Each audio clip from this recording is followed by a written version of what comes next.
Welcome to The Bottom Line, a wrap of the business of the day. I'm Frances Hurd.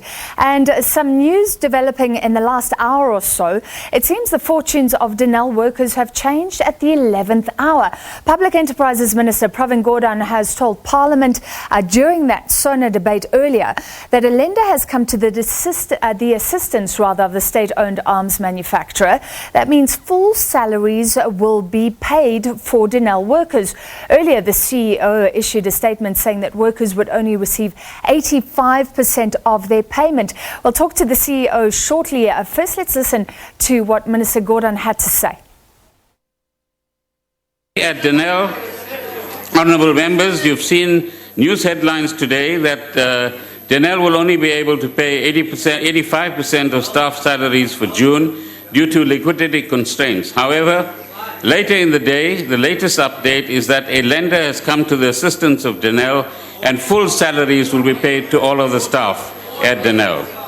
There is no clearer example of the damaging effects of state capture than the financial strain and uncertainty that the 3,500 Denel employees and their families may face each month as a consequence of what we've actually seen.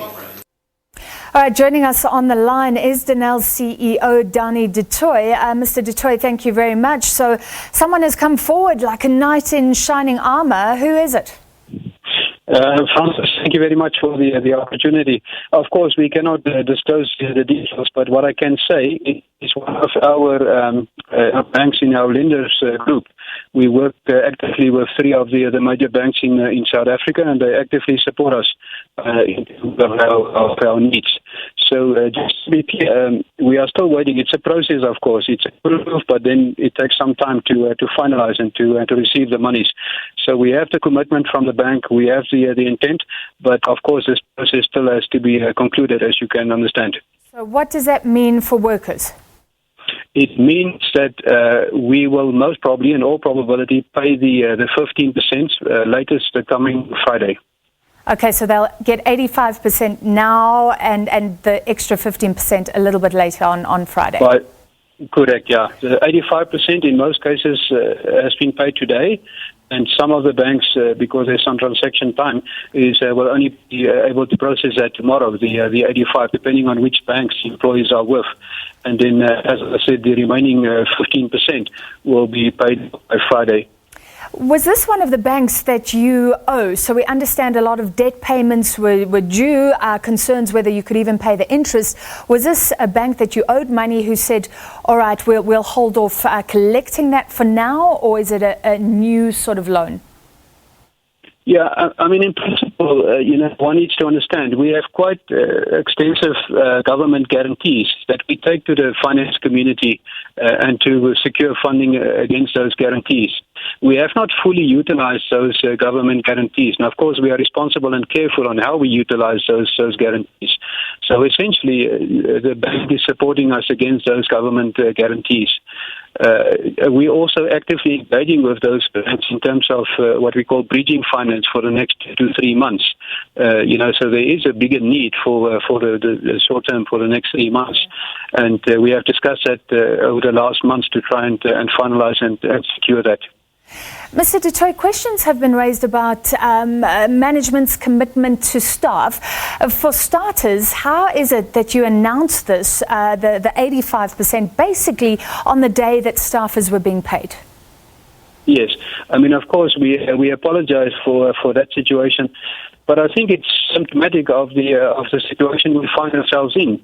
Our cash flow situation is extremely volatile, as I've explained many times today, that it depends. For example, if we don't get a payment from a major customer, then we simply don't have the money in time. This is how sort of volatile our situation is. Of course, we go to the banks, then we try to secure some bridging finance, but those discussions in terms of the 3-month window is ongoing, and we haven't concluded that. So that's simply what happened. We were expecting a positive decision last night at 4:30. It didn't come in time. So then we had to make a decision as management. Do we allow our employees to wake up in the morning and realize they were not paid, or they only get a partial payment, or do we communicate?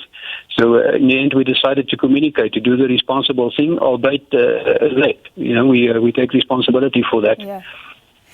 And to what extent are you trying to protect staff members? Obviously, you're in a crunch, and there are a lot of pressures from all sides. Are you trying to prioritize staff salaries? Yes, I mean, absolutely. We have to protect the staff. It's a people's business. Without the staff and their capabilities, we will not succeed in the market.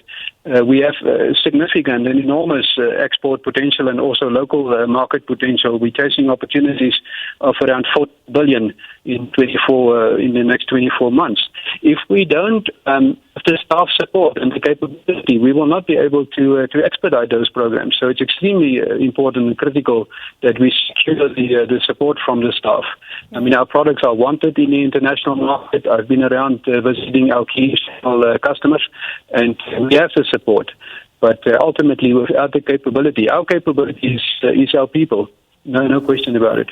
So what happens next month? Well, as I already mentioned, we're trying to find a bridge for the next 2-3 months to be able to not be in such a situation. So this is what we are actively discussing with the banks. The Minister Pravin Gordhan alluded to the history. Denel, one of the SOEs named with regards to state captures, the union saying that staff are being punished for previous mismanagement. We know that there was that very controversial deal involving lasers with the Guptas. To what extent, Mr. Du Toit, is what's happening now due to state capture and the past? I think there is unfortunately a very direct link to state capture, but also we have to be objective in our assessment. Also an element of mismanagement and not national efficiency, softness. So it's a combination, but the effect of state capture is enormous on the organization. I mean, the organization is broken and paralyzed as a consequence of state capture. But as a board and management, we are taking the actions. We have good support from our forensic audit firms. We are taking legal action. We're trying to recover some monies, but it's not significant amounts like in the case of some of the other SOCs. To be honest, yeah. So that's the situation. But ultimately, I mean, how do you quantify the impact on reputation, on loss of business? These things are not you cannot calculate that. But all I can say it's enormous impact. But we are positive about the future. We're turning Denel around. We have a good plan. We need the support from the staff, from the banking community. I believe we have the support from government. I have good support from my board of directors. But I'm positive about the future. We just have to get through the next 2-3 months.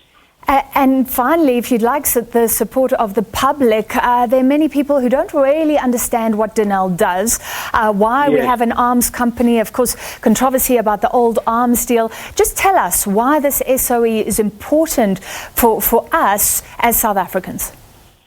Yes, thank you very much for the opportunity. Francis, in simple terms, we employ around 3,600 people at the moment, and we have some of the most brilliant minds in the world. We have world-class expertise in many areas.